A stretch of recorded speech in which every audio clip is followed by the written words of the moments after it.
سوالات کا سلسلہ آپ سے شروع کروں گا۔ آج کی شب ہم دیکھتے ہیں کہ بازار سجے ہوئے ہیں، لوگ بڑے جوش و خروش کے ساتھ آل ورلڈ کے جتنے مسلمان ہیں آج شب کا اہتمام کرتے ہیں اور ایک دوسرے سے ملتے ہیں، خوشی کا اظہار کرتے ہیں، بازار سجاتے ہیں اور مٹھائیاں بھی تقسیم کی جا رہی ہیں۔ تو یہ عید میلاد النبی کو اتنے جوش و خروش سے لوگ مناتے ہیں۔ سوال یہ ہے کہ اس کو اتنے جوش و خروش کے ساتھ اس کا اہتمام کیوں کیا جاتا ہے؟ آخر اس کا مقصد کیا ہے اس انداز میں منانے کا؟ بسم اللہ الرحمن الرحیم۔ سب سے پہلے ترابی صاحب آپ کا اور ہادی ٹی وی کا میں شکر گزار ہوں کہ اس عظیم پروگرام پیام صادقین میں لب کشائی کا موقع فراہم کیا۔ عید میلاد النبی جو ہمارا موضوع سخن ہے، اس سوال کے اندر جو آپ نے پوچھا، میلاد، یوم میلاد وہ دن ہوتا ہے کہ جس دن کوئی شخصیت اس کی ولادت ہوتی ہے۔ خداوند متعال اپنی لا ریب کتاب کے اندر ارشاد فرماتا ہے، لقد من اللہ علی المؤمنین اذ بعث فیہم رسولا من انفسہم، کہ اللہ نے مومنین پہ بہت بڑا احسان کیا سبحان کہ اللہ۔ انہی میں سے ایک رسول ان کی طرف مبعوث کیا۔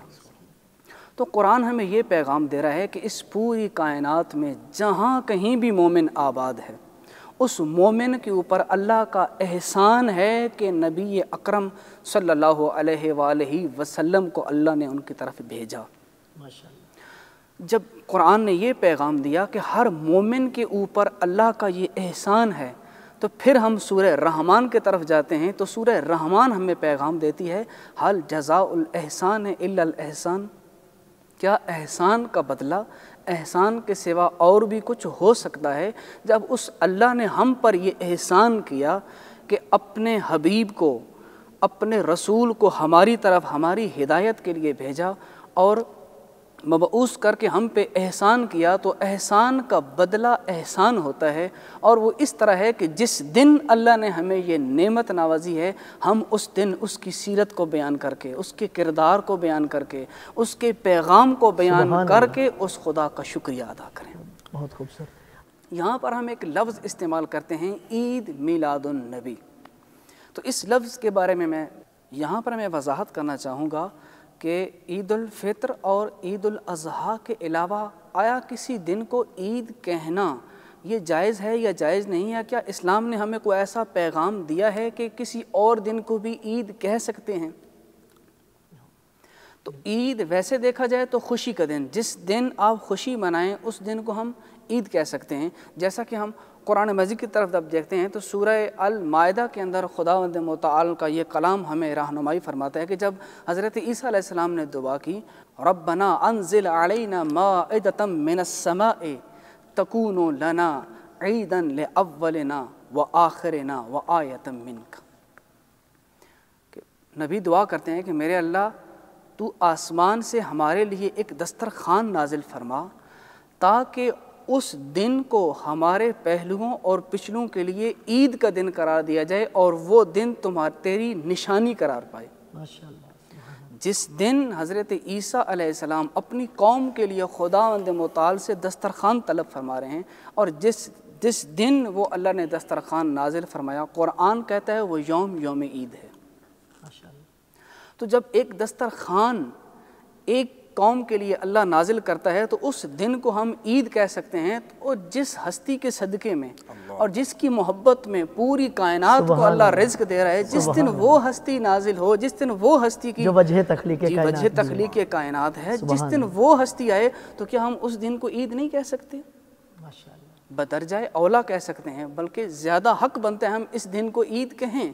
اور اس کے علاوہ ہم دیکھتے ہیں روایات کے اندر کہ جہاں پر یوم جمعہ کو عید قرار دیا گیا ہے کہ انا یوم الجمعۃ یوم عید، کہ جمعے کا دن جو یوم عید قرار دیا گیا۔